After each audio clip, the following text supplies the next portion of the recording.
Don't judge me because of the color of my skin. Don't judge me because of my body habitus. Don't judge me because of the hair on my head. Don't judge me because of the way I stand. Don't judge me. Yes, that is something I really want to talk about today.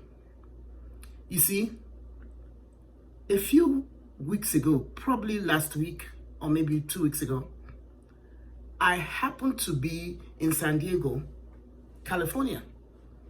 And at that time, I was wanting to get on the train back to Los Angeles. By the time I got to the station, there was no one I could ask because everyone was busy and there were lines everywhere. But I noticed just outside the station, between the building and the railroad tracks, were 2 lines. One said business class and the other said coach. So confidently, I went to the business class 9 and stood behind the lady who was the last person in the line. Good morning, I said. Is this the line for the train going to Los Angeles? That was my question. She looked back and in a condescending manner said, "This is business class." Ooh, I took a take back. My first reaction would have been to slap on the side of the head, to say something more derogatory, to show her that I could be a bitch just as she was. But I stopped. And I realized she didn't answer my question. So I said again, "Ma'am, is this the line for the train to Los Angeles?" She never answered my question. She kept saying it was business class. I stood in the line and I thought of the many times that I myself might have had a cultural bias. You see, I am Nigerian and I was raised in Africa. And as Africans, especially as Nigerians, we pride ourselves as being very intelligent, hardworking, and always being the top of our class. And sometimes, unknowingly, I might be condescending to other people who are not from Nigeria, who happen to have the same color skin as me. I might judge them because they look a certain way. I might judge them because they act a certain way or have certain results that I never had. But as I started on my personal development journey, it was notable for me to know that where a person is today, whether it's from the culture or from their action, is never an indication of where they're going to be tomorrow, especially if they take the journey of self-development.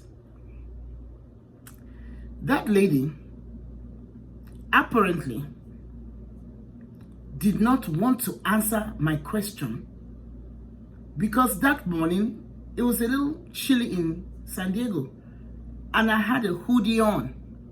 And you see, I don't have any hair. I don't wear makeup. So apparently she judged me to be something not desirable for her to answer the question. She probably thought I wasn't supposed to be in that line. But I saw the notice and I made my decision based on the ticket I bought.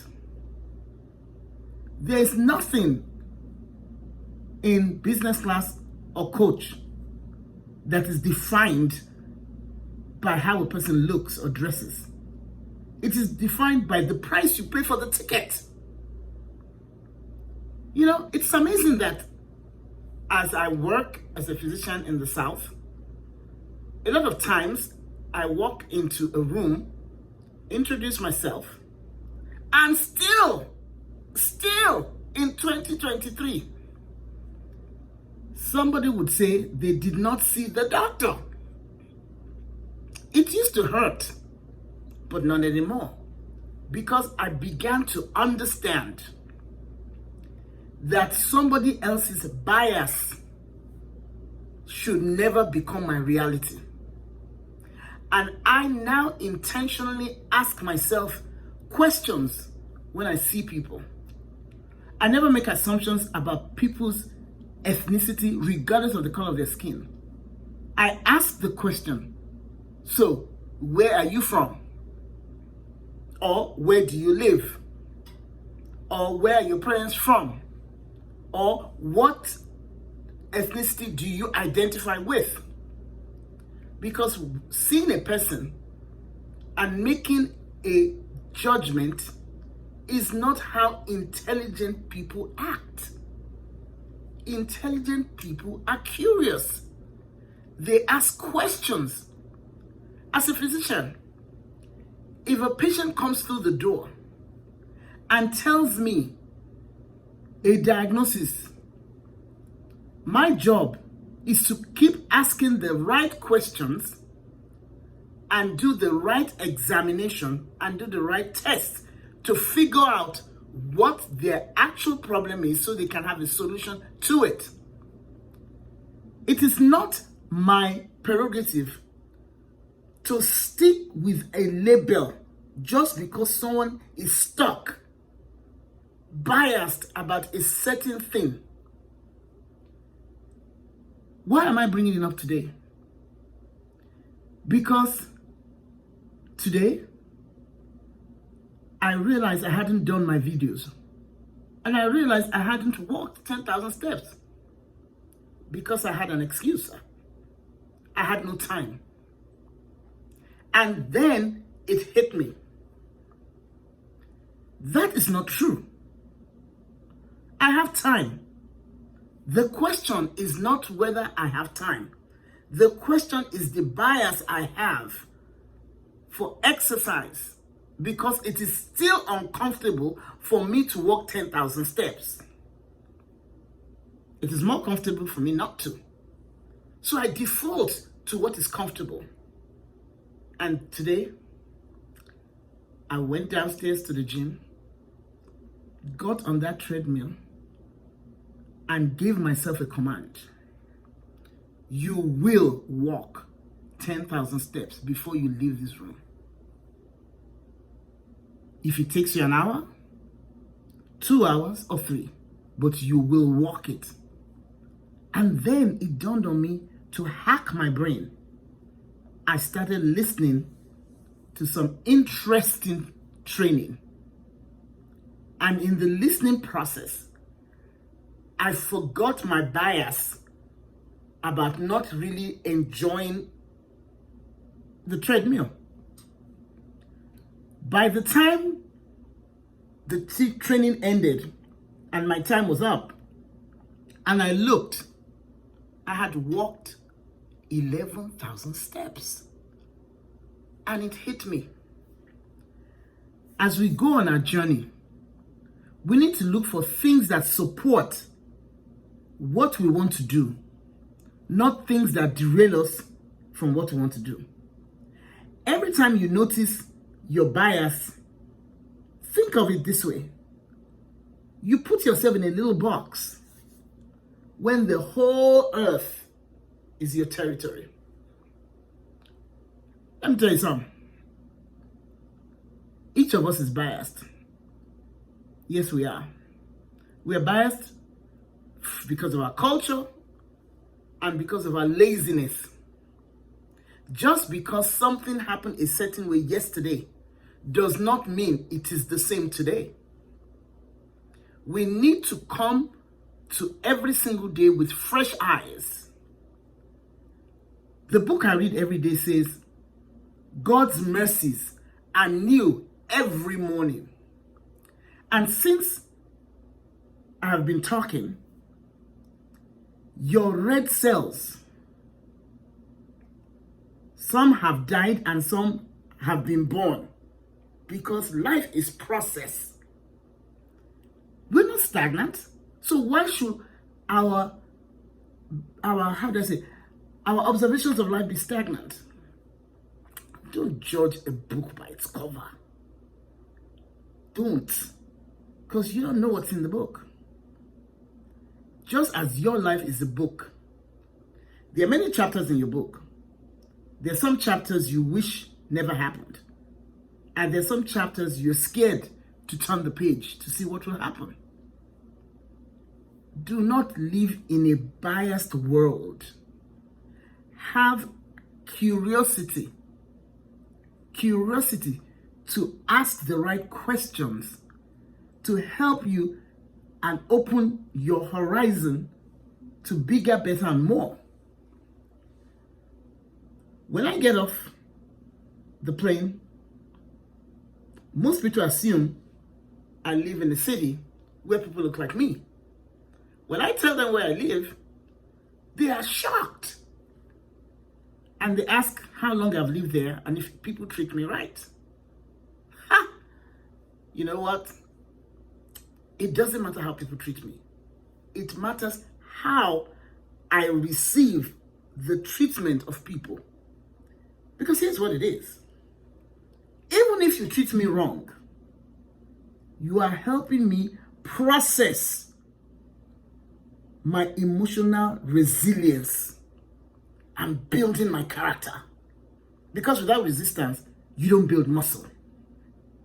So for everyone who is biased against me, they are helping me to be better than the bias they have against me.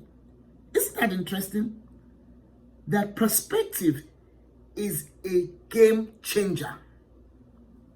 But if your perspective is in a little cup, you sit in front of an ocean and you will wash your hands with spit, because your bias will not let you see the abundance of the water around you. When you meet a person tomorrow, I want you to do 3 things. First of all, make sure you affirm yourself so that no matter how the interaction goes, it will not affect your stability. That's number 1. Number 2, look at this person like you want to be looked at. Don't judge them unless you want to be judged. Number 3, involve yourself in them by asking a few questions, such as, what is your name? How are you today? And wait for the answer. Biases are a lazy man's way of living life. I used to have so many biases. I wouldn't eat sushi. I wouldn't eat wheat bread. I wouldn't eat brown rice. I don't do this. I don't do that. And now I'm doing the very things that I said I wouldn't do, because I decided, hey, I was shortchanging my life. Today, I want to encourage you. It is easier to see when people have a bias against you. But my question for you is this: are you biased? And if so, why? And if so, is it from your training, from your parents, from your peers, from your culture, or just pure laziness? Whatever it is, ask yourself the right questions and become curious again, and not look at people with a fixed mindset. If you like this, share this video, share this audio. I'm going to be making more videos. I'm going to be talking from my heart. Everything in these platforms are mine, and I stand by them. for where I am in this stage of life, this is my thinking. When I get more enlightened, it might not be. Don't judge me by my yesterdays. Judge me real time. Because I am still in process. I haven't arrived yet. Neither have you.